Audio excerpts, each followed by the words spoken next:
Today we're going to start solving log and exponential equations, so I've got some strategies that may help you. The first one is rewriting it as an exponential equaling another exponential with the same base. We saw this a little bit when we were evaluating logs, and I'll show you that property again, or rewriting it as a log equaling a log with the same base. The second strategy is to try and rewrite it so that you can get the log and the exponential to cancel, and then you can get it solved that way as well. Our essential question is, how do I solve log and exponential equations? Starting off with some exponential equations, and we were told to solve this without a calculator. At first glance, it doesn't look like that's possible because 32 is not a power of 4. But what we can do is rewrite both 4 and 32 as a power of 2. 4 is 2 squared, and 32 is 2 to the 5th. Using our power of a power rule, we'll multiply the 2 and the x together, and once you have an exponential equaling an exponential with the same base, you simply drop those bases and set the exponents equal to each other. Finally, dividing both sides by 2, we get x equals 5/2. Now we're warned to check our answers. With exponentials, it's not as much a problem as it is with logs because the domain of an exponential is all real numbers. However, the domain of a log is restricted, so it's very important to check your answers with log equations. Example 2, we can either rewrite 1/3 as base 3, or we can rewrite 9 as base 1/3. Since most of you are more comfortable with integers than fractions, we'll rewrite 1/3 as 3 to the -1 power, and we'll rewrite 9 as 3 squared. Multiplying our -1 times our x, we see that the opposite of x equals 2, so x equals -2. Our last one, order of operations, will divide both sides by 5, getting 27, rewriting 9 and 27 as base 3, using our power of a power rule, 3 to the 2x power equals 3 cubed, so 2x equals 3, or x equals 3/2. Looking at some log equations, again, we're asked to solve these without a calculator, so we'll use our properties of logs.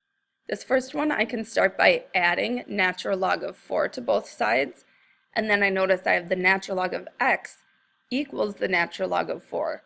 Therefore, x must equal 4, because the natural log, of course, is the same base on both sides.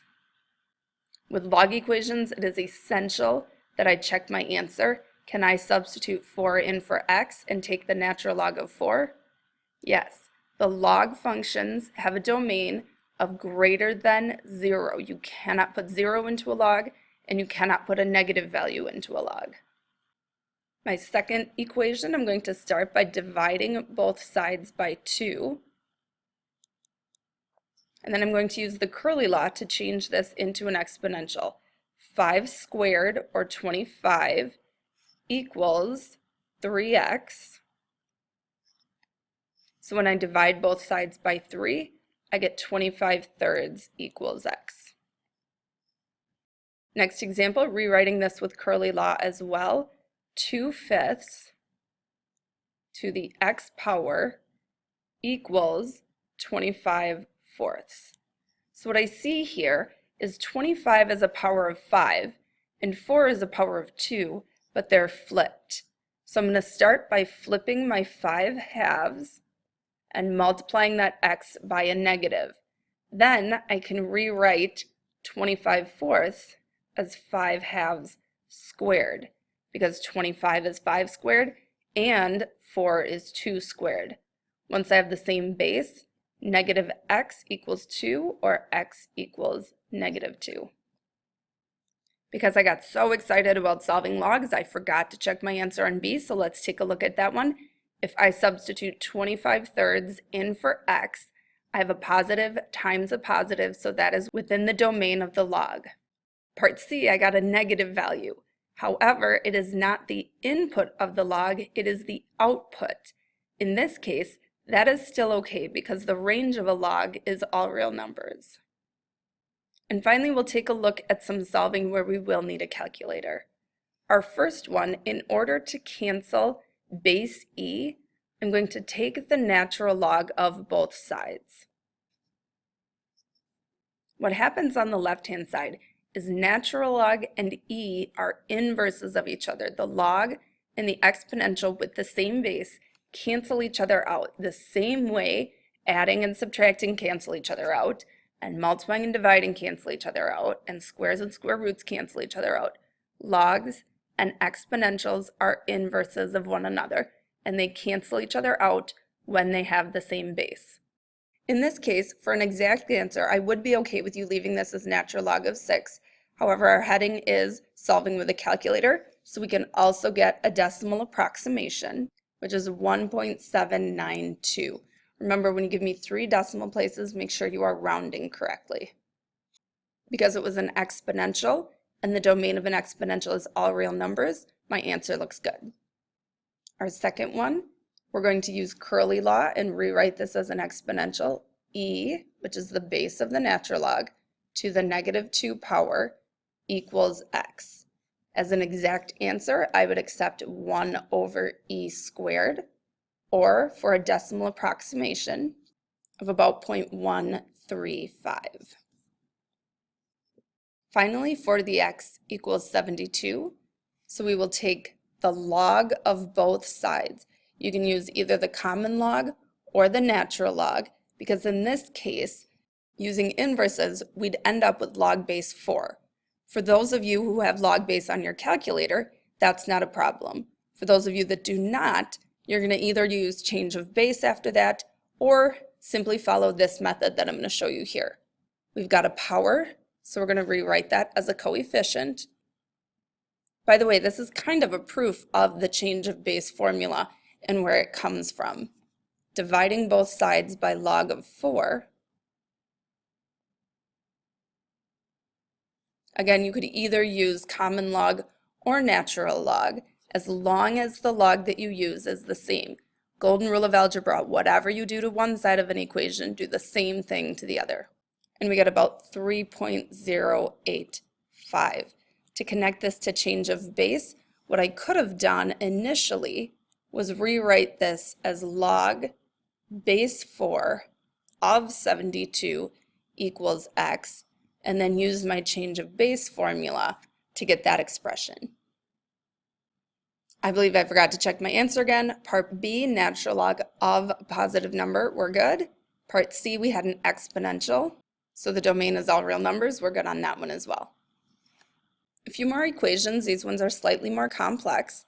Part A, I'm going to start by subtracting that 5 from both sides, dividing by 2,